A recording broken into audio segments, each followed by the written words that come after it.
Hi, I'm Chanel. A union's been formed to protect tenants on the Isle of Man. Manx Tenants Union says the island is one of the few places in Western Europe that doesn't have protection for the deposits of renters. Hi, I'm Kira Sowerby with the Manx Tenants Union. Hi, I'm Devon Watson with the Manx Labour Party and the Manx Tenants Union. So tell me about the Manx Tenants Union. What is or who is the Manx Tenants Union? So the Manx Tenants Union, we're a group of tenants who are fighting for better tenants' rights. The Isle of Man is the only country in Western Europe that doesn't have any updated modern tenants' rights laws.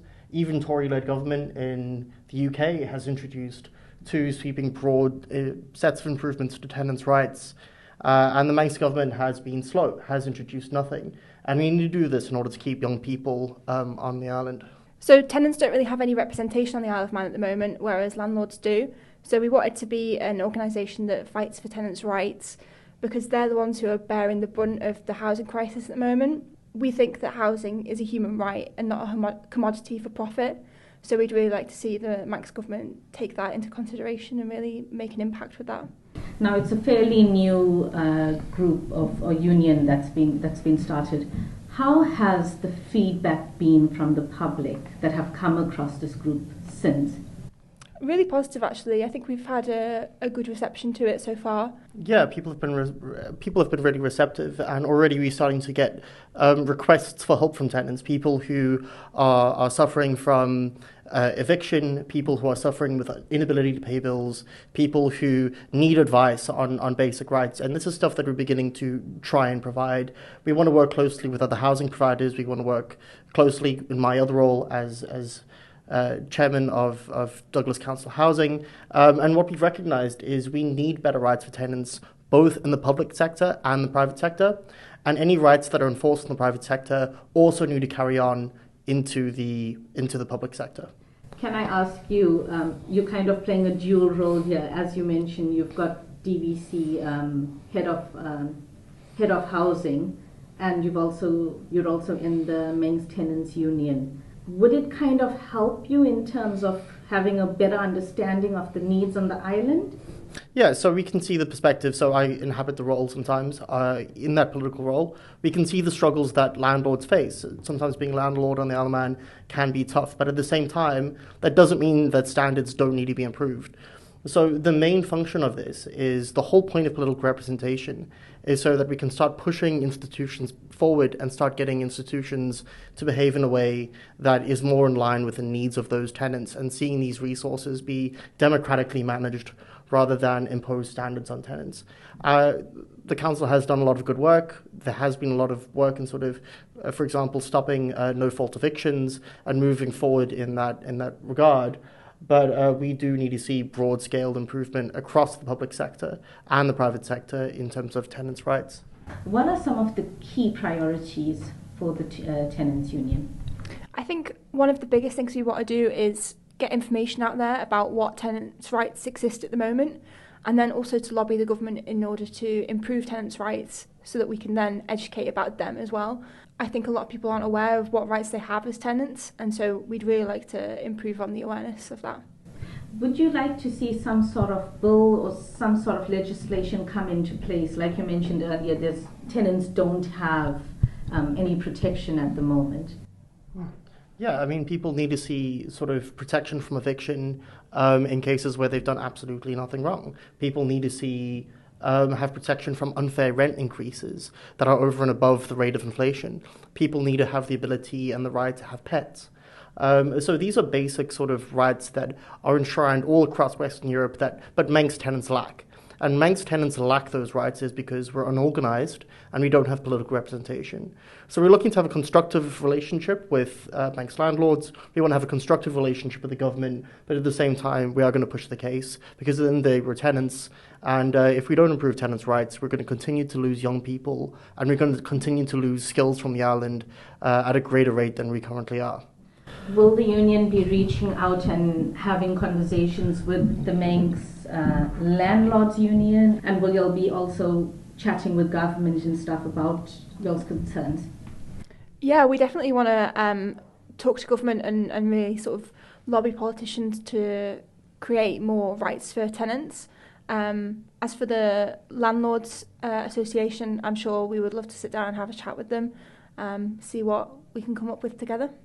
Without giving me too much information about some of the people you are speaking to, what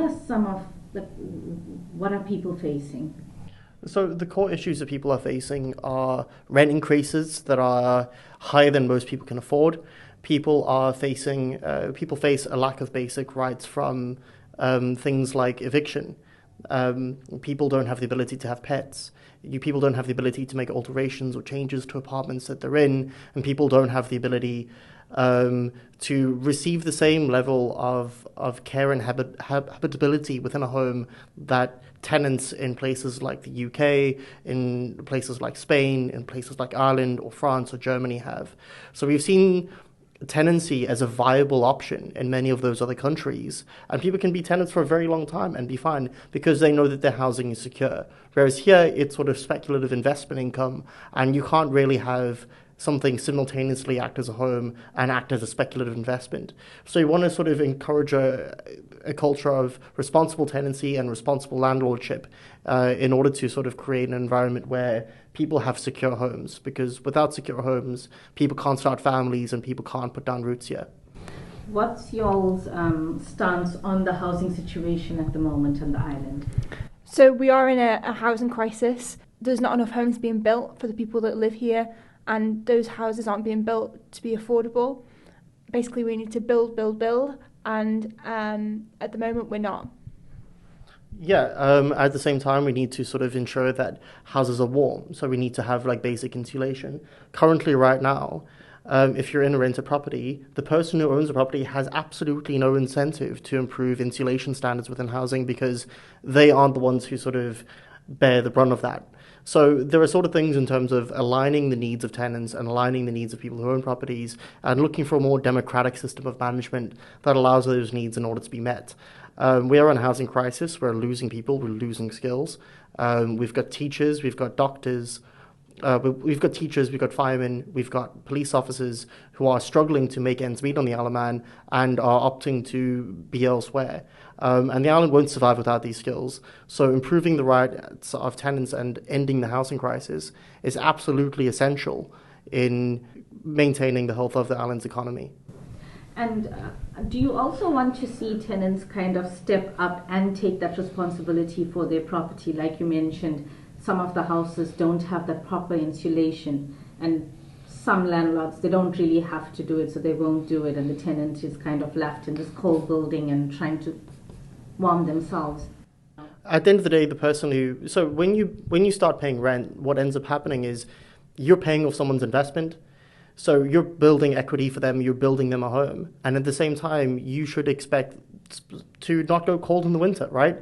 If you're going to build them the cost of a second home, maybe the total amount of profit that they make is low, but the amount of wealth they build is high. So, and this is up sometimes a third to half your income. So expecting for this huge chunk of your wage to be warm is completely fine. And this is something that should be the bare minimum. People pay more in rent today than they have at any point over the past 70 or 80 years as a proportion of their income. Incomes have fallen in real terms since 2012. And at the end of the day, what we see is the role of political representation isn't merely to make promises, but to actively fight for the rights of constituents, and that's what we aim to do here. Do you have any goals set aside for what you would like to see or what you would like to address over the next few months or by the end of the year? I think we'd love to see an education campaign launched by us. Would be like a really cool achievement on behalf of the union. Also a piece of legislation to go through that is really going to affect tenants' rights would be, again, a really cool thing to say that the union's done.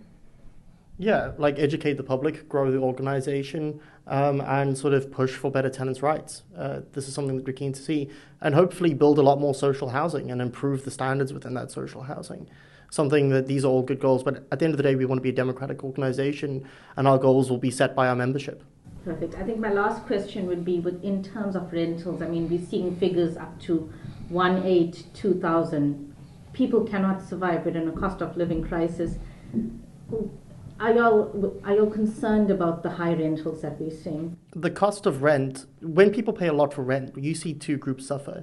You see people who are beginning to establish themselves and establish families, and this is one of the things causing the lowest birth rate we've ever seen on the Isle of Man. And then secondly, the people who suffer from a high cost of rent are businesses. And then businesses have to pass those costs on to consumers. So the housing crisis and the high cost of property in general affects everyone, because we all rely on small businesses. We all rely on workers. We all rely on the existence of family formation. So this isn't just for the 20% of the population who rent and don't have homes. This is for all of us at the end of the day. And if we don't solve the housing crisis and the high cost of property, we all suffer. Perfect. Would you like to add anything there? Yeah, we're really concerned about the high cost of rent. I think that it really affects a lot of people in the community really severely. They worry about how they're going to pay their bills, how they're going to pay their rent, and that has a knock-on effect on the mental well-being of a lot of the population as well. So I think that if we can do something about that, it'll really make a positive impact on a lot of people's lives. Thank you for making it to the end of the Little Manx Radio newscast. You are obviously someone with exquisite taste. May I politely suggest you might want to subscribe to this and a wide range of Manx Radio podcasts at your favourite podcast provider, so our best bits will magically appear on your smartphone. Thank you.